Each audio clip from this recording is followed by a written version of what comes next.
Assalamualaikum warahmatullahi wabarakatuh. Nahmaduhu wa nusalli wa nusallim ala rasulil karim amma ba'd. Qala Allah Ta'ala ba'da a'udzu billahi minasyaitonir rajim. Iqtarabatis sa'ah wa shaqqal qamar. Allah Subhanahu wa taala berfirman dalam surah Al-Qamar ayat yang pertama, telah dekat datangnya hari itu. Apakah hari itu? Hari kiamat. Wa shaqqal qamar, terbelahnya bulan. Hadirin rahmati Allah Subhanahu wa taala, bersyukur kepada Allah sebuah keniscayaan dengan ucapan alhamdulillahirabbil alamin dan berselawat kepada Nabi sallallahu alaihi wasallam sebagai sebuah harapan kita mendapat syafaat kelak di yaumil akhir. Amin ya rabbal alamin. Pada kesempatan yang mulia ini, kita ingin membahas tentang isu tentang Palestin yang terkait dengan bagaimana dekatnya datangnya hari kiamat. Allah telah katakan bahwa kiamat itu memang sudah dekat. Iqtarabatis sa'ah. Allah firmankan bahwa telah dekat datangnya hari itu. Apakah hari itu? Hari kiamat. Apa tanda daripada hari kiamat itu? Ketika wansaqal qamar, terbelahnya bulan. Maka ketika kita berbincang tentang dekatnya hari kiamat dalam kontekstual hari ini, bahwa kita telah melihat bahwa tanda-tanda daripada kekiamatan itu akan terjadi sudah begitu dekat. Seiring dengan bagaimana Palestin hari ini diperebutkan. Palestin hari ini diinvasi oleh Israel laknatullah alaih. Dan ingat, mereka menginvasi Palestin bukan karena kemenangan mereka, bukan karena kekuatan mereka, tapi mereka sedang menuju kubur mereka masing-masing. Dalam hadis Nabi SAW, riwayat Imam Muslim, daripada Abdullah ibnu Umar telah dikatakan tidak akan terjadi hari kiamat.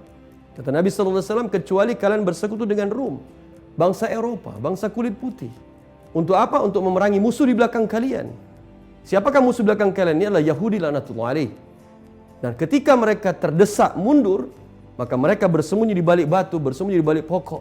Maka waqalu sajar, waqalu hajar. Berkatalah pokok, berkatalah batu. Ya Muslim, ya Abdullah, hadza Yahudiyun khalfi. Di belakangku ada Yahudi, bunuh dia. Maka pada akhirnya tidak ada. Ibnu Hajar Al-Asqalani dalam kitab Fathul Barinya mengatakan bahwa dalam menafsirkan hadis ini, tidak ada tempat yang aman bersembunyi bagi orang Yahudi waktu itu.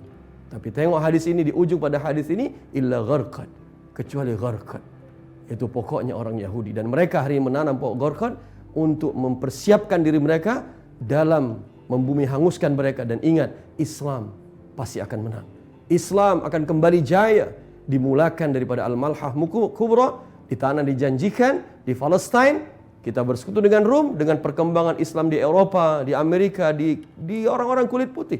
Islam berkembang besar, kemudian bersekutu dengan mereka, memerangi Yahudi. Dan kita boleh melihat hari ini, berapa banyak negeri-negeri Europe telah mengakui kemerdekaan Palestin, negeri Palestin. Dan ini ciri dekatnya datangnya hari kiamat. Maka kita hari ini, sebagai orang yang berempati, bersimpati kepada Palestin, yakinkan bahwa kita harus membantu mereka, mendoakan mereka, mendukung kemerdekaan mereka. Dan pada akhirnya ketika kesempatan bantuan, kemudian membantu menolong mereka dengan doa, dengan logistik, dengan semuanya. Dan hari ini telah beribu-ribu atau beratus-ratus kapal telah dihantar ke Palestin untuk memberikan bantuan kepada mereka. Dan ini adalah ciri yang terdekat dengan datangnya hari kiamat. Ingat, sekali lagi terakhir, orang-orang Yahudi Israel bukan menantikan kemenangan mereka, tapi mereka sedang menuju kubur mereka masing-masing. Allah mansur mujahidina wa muslimina fi Palestin. Allah mansur mujahidina wa muslimina fi Palestin. Allah mansur mujahidina wa muslimina fi Palestin. Semoga Allah tolong berikan kemenangan kepada orang-orang Palestin. Semoga ini menggugah nurani kita sebagai orang Muslim yang menguatkan hati dengan mereka semua di sana.